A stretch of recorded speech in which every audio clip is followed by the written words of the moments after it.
Hey guys, welcome back to my channel Srilatha's delicious recipes. ఈ రోజు నేను చూపించిపోయే రెసిపీ వచ్చేసి మెంతికూర టమాటా కర్రీ అండి.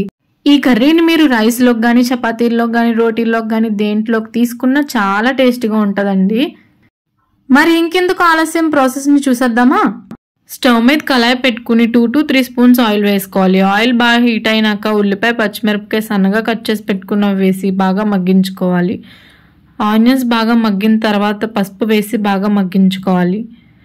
పసుపు ఉల్లిపాయల్లో కలిసిన తర్వాత మీ రుచికి సరిపడా సాల్ట్ వేసి బాగా కలుపుకుంటూ మగ్గించుకోవాలి. సాల్ట్ ఉల్లిపాయల్లో బాగా కలిసిన తర్వాత సన్నగా కట్ చేసి పెట్టుకున్న టమాటా ముక్కలు కూడా వేసి బాగా మగ్గించుకోవాలి.